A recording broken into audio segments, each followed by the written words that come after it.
and welcome to Wait, It Gets Better, the improvisational storytelling podcast. We search far and wide for story elements, chop them up, and make a story stew for you. I am, of course, Levi. And I'm Seth. No Reed today, and we are here to tell you a story. I apologize if I'm kind of tired and I'm a little bit sick, so I apologize if I sound weird. So, should I give a little recap of the story so far, and then we'll dive in? You're going to tell. At first I thought you were doing they're taking the hobbits to Isengard, but you were doing the Sir Robin's minstrels from Monty Python, right?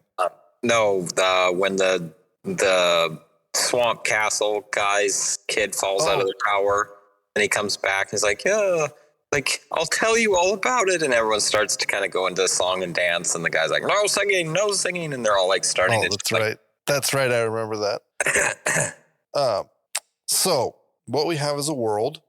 As far as history goes, as far as the beginning of the universe goes, there's these beings who kind of hold up. Each one is assigned to a various portion of science or technology or science or structure, and they have a will, but their will is mostly exerted at performing the function of their system. So there's one, there's one that's gravity, and it kind of it's always holding people down. And there are sort of these lower beings, and then there's a little bit higher beings that are kind of given to watch over whole planets and to kind of orchestrate all of reality and keep it all in concert with each other, right? So that so the E equals MC squared is the same here as in the Andromeda galaxy. And we had a dissenter.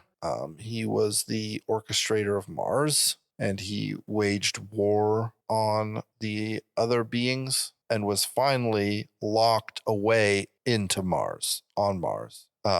Kind of turned off, like he was stripped of any way he had to begin to acquire power, and because of that he kind of starved. And some people like to say died, but most of these beings that put them in there, they know that he's still alive. He's just like very weak. So fast forward to sort of our modern day, the Infinity and Beyond Corporation is blowing up a bunch of nuclear warheads at the polar ice caps of Mars in order to try and get an atmosphere to start, to heat up, introduce a bunch of oxygen to the atmosphere, into the air, try to get an ozone layer to start being formed. And then the history is that there was a sort of a, how do I say this? Where was it in Portugal, Seth? Yeah, I think we picked Portugal. Yeah. So there was like this leader who was kind of very charismatic, and people kind of got behind him and kind of they started to follow him, and he was kind of making these kind of crazy groundswell levels of achievement. And then all of a sudden, like a couple of countries near Portugal, like buckled and just said, like, we want you to be our leader too. And so then he had that country and then this country and this country. And it was kind of like going a little bit out of control, but he was like, just through political maneuvering and talking with them and organizing things, he was just like acquiring all of these countries. Everyone wanted to be underneath this leader. But now he's died. And so now there's like this kind of tense power struggle moment where is someone going to be controlling all of these countries? Are they going back to where they were before? What's happening? Is that an accurate thing, Seth? Yeah. Then for the next week, I had reoccurring character, which from the nanobot shape, I can't remember the name of the episode now. The nanobot eggs. Is that what it was? Episode 2 of Wait, It Gets Better is where I got the character from, which is a soldier, the egg-shaped nanites, and the gardener. That's the episode, but where there's a soldier whose mind was he was digitized essentially in the egg-shaped nanites in the gardener. He was like this. He would protect this gate from whoever wanted to come through, But this was much before that, when he was just like newly commissioned as this ship's kind of central brain. And so he kind of controls this ship in its kind of totality. And then eventually at some point he'll become part of the quartet from the egg-shaped nanites and the gardener. But for now, he's like this multi-thousand ton sort of cruise liner, this like giant spaceship. And he can kind of control all the modules and everything. And he can see through all the cameras and hear through all the microphones. That was the recurring character. I don't remember what the wise old woman was, and that's on me. So maybe if someone remembers. I'm not sure if Reed had a name for her. I'm pretty sure he did. He normally does, but it escapes me. She had something to do with something scientifical, but also health related, and was somewhere inside of the Infinity and Beyond Corporation, I believe, in some of its technology studies and kind of pushing towards some science and health directions with, I can't remember if it was heart related stuff or mind related stuff, but I guess that's on YouTube, but it was something along those lines. And then Seth had Hero, which was a journalist, right? Correct. Great. What did you have for this week? This week I had Unique Vehicle. And I have Random Insert. So I have a really cool random insert that I feel like will get the story going, because this is episode 3, which typically is where we wrap up the story. So I'd like to hear Unique Vehicle, though, if you'd want to tell it to me. Yeah. So I was thinking, as far as the Unique Vehicle, something, because that has to do with the journalist, is that he acquired information and had the conundrum of how to present it to the public or not to the public.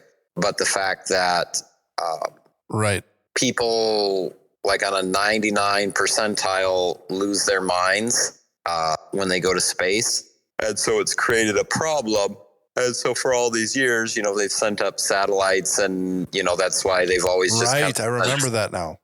Rovers to Mars for the umpteenth time. And, kind of like, oh yeah, in 5 years we plan to do this mission, and then in 5 years it's like another robot, and it's another robot, and then there's a accident, and on one of the missions or something like that kind of keeps everybody strung along. But yeah, the thing is that it's a risky business to go to space, and they haven't really found a way around that as far as getting people there. So one of the things that develops that at some point is and I hate to say Stargate, but that's kind of the idea, some kind of like a quantum portal that they're starting to use.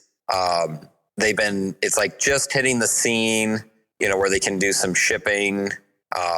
It's cutting down on, it's kind of a cutting edge, but what they're developing is that it's bridging that gap where perhaps they can't send someone to space, but if they could send the other coordinated portal or gate, to Mars, someone could then theoretically walk from one space to the other, and that's what they're developing.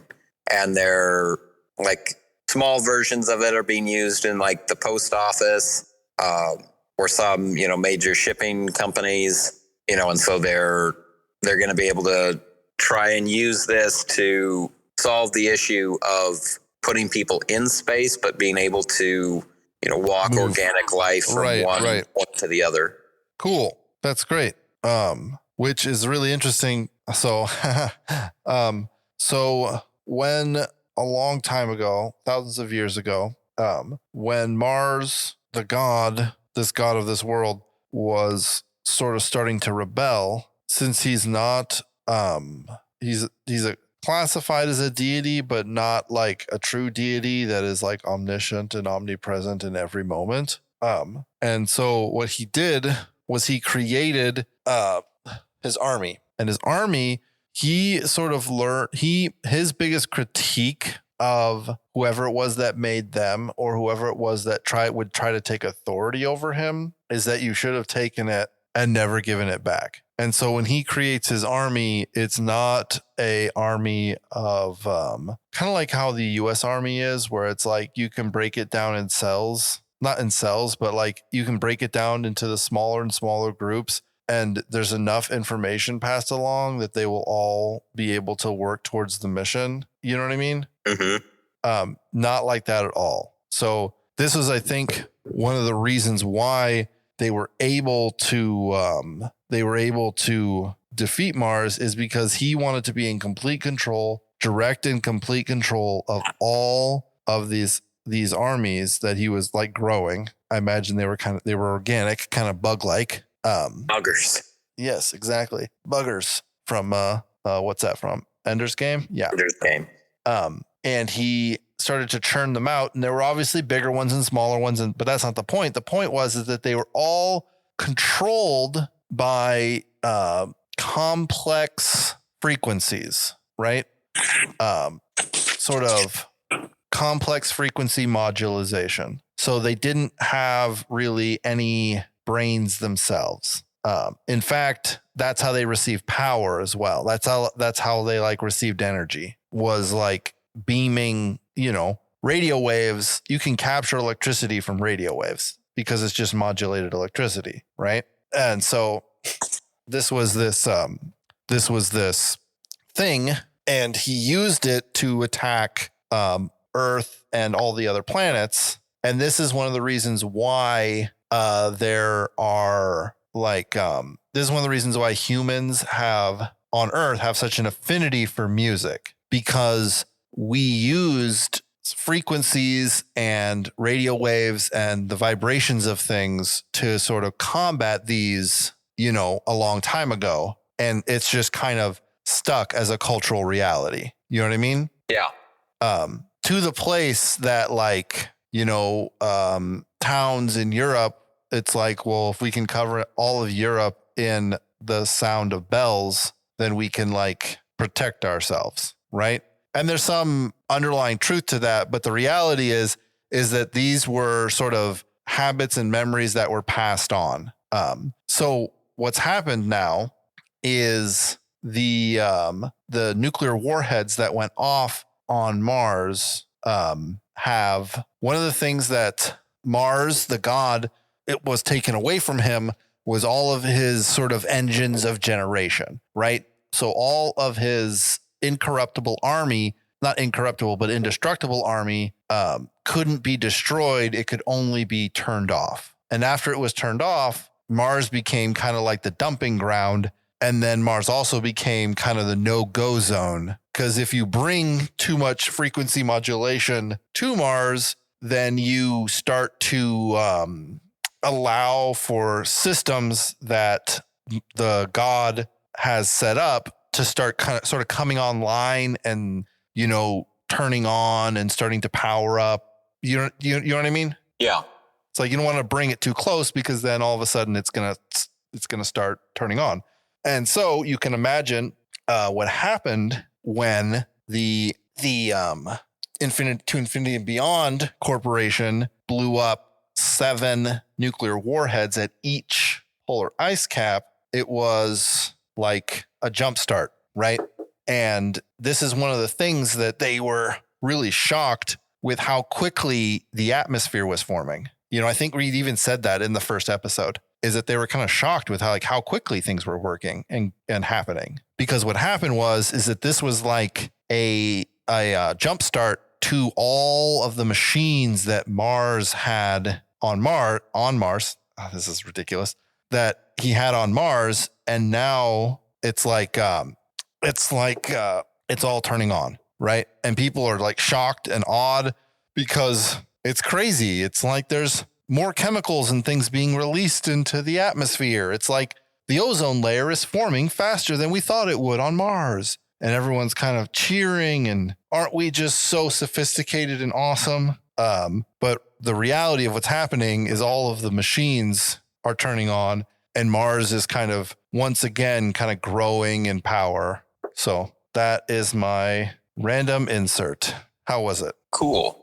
Yeah. So he's got an army again. I kind of imagine them a bit like the xenomorphs from the Alien, a bit like the Zerg from StarCraft. So kind of crustacean, kind of like the Tyranids, the Tyranids from Helldivers. Kind of crustacean, crab-like, really big hulking ones, little tiny ones that rush along the ground, big ones that spray acid, but really simple bug-like, but of lots of different kinds, and Mars has been kind of sitting Mars, the god, has been sitting on Mars, like screaming ever since he woke up when like the first rover started to land, right? And they started to send radio signals back and forth, right? And they started to do communications, and like that little bit of power like woke him up from this sleep. And the more and more and more that's happening has just been feeding him more and more and more. And then now here he is, now in like 2 months, he'll have 100 million strong army, and then use this quick transportation technology that you were just talking about. And, bing, bang, boom, Earth invasion number 2, Yeah. Now it's kind of unfortunate. So I don't know if, that'll be a happy ending or sad ending, because I know Reed had a happy ending. So we'll never know what a happy ending to this story would look like. Yeah. But you had mentioned Helldivers, and given kind of the political scene on Earth, right? Like I could imagine like the ending kind of being like they're already almost in kind of like a one world federation. Most of the first world countries are all kind of, holding on, and some kind of power structure holds on to that, unites everybody going, oh, we could reach the stars, but look, our new home is, overrun, kind of that whole bit. Right.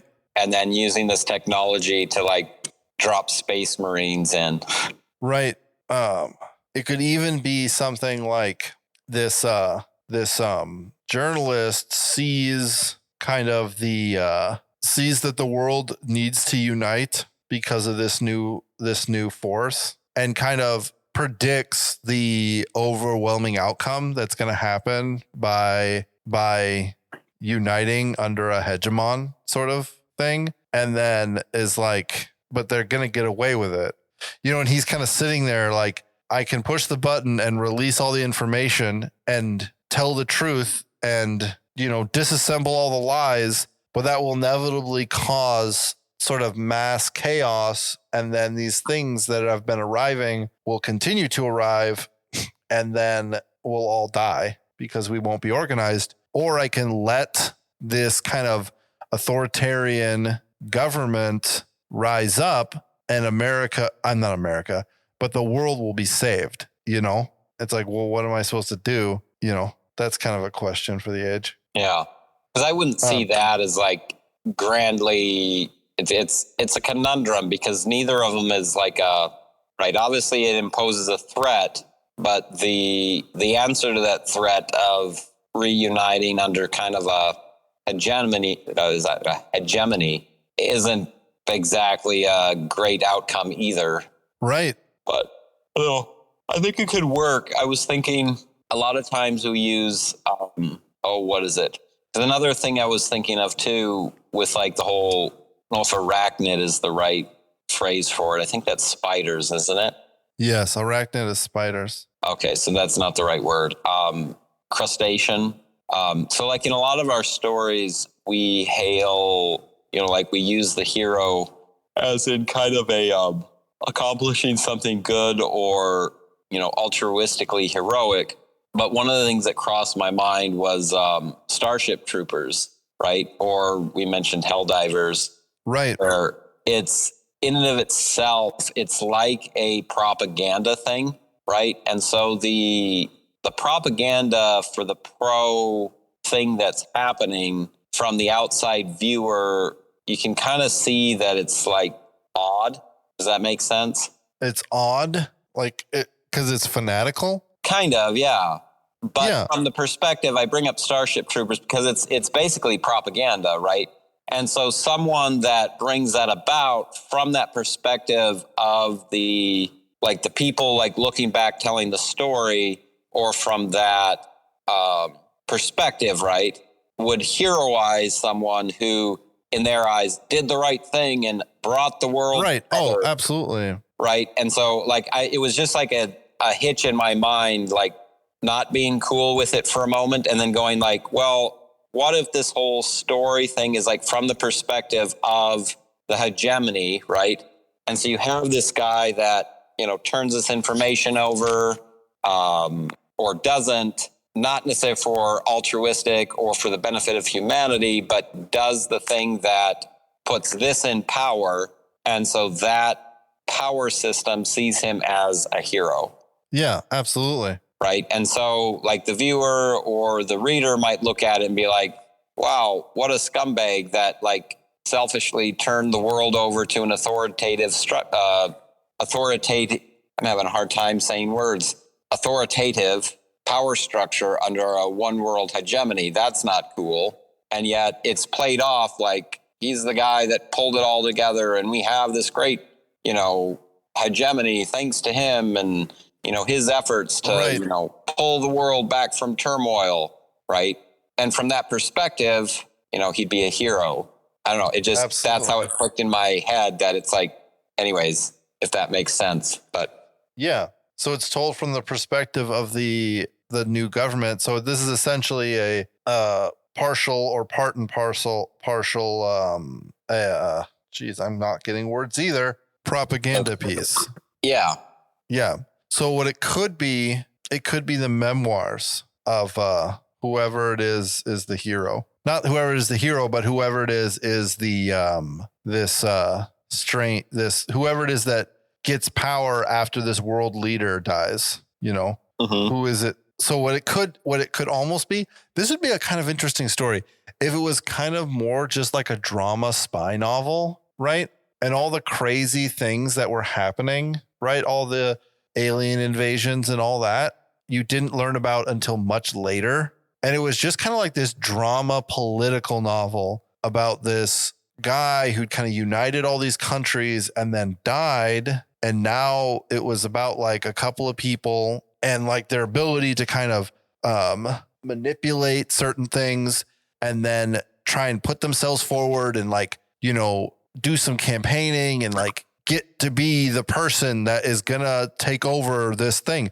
And, and it follows this, it could be like a president from one of the countries that abdicated to him. It could be a general, it could be a lot of different people. But it just follows his journey. And then all of a sudden that the first half of the book or the first book is all about like this kind of political intrigue of him, he was an aide of this guy and this guy trusted him. And so he, puts his name forward to be, to be the hegemon. And it's like this kind of political and, there's some espionage and stuff like that. And then he gets the briefing, right? He becomes it at the end and he gets the briefing and the briefing is literally, it's a stack of papers 2 inches thick and it's all from the, To Infinity and Beyond Corporation, basically saying,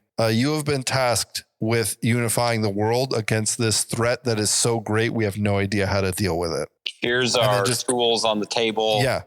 And just kind of lays out. And then all of a sudden, this kind of, interesting drama, kind of spy intrigue, political book becomes a science fiction book in like the last chapter, and then the next book is you get all this background information about the beginning of the universe and these gods and, people have stopped calling on their names. And so they kind of went to sleep and they fought and there's all these things. And then it kind of marries that political intrigue stuff to this science fiction stuff. And then becomes kind of like a military, kind of like a spy novel or like those Tom Clancy books that read like so much, except, with, hordes of crazy scalies or whatever they call them, they got to call them something. And then maybe at some point turns into,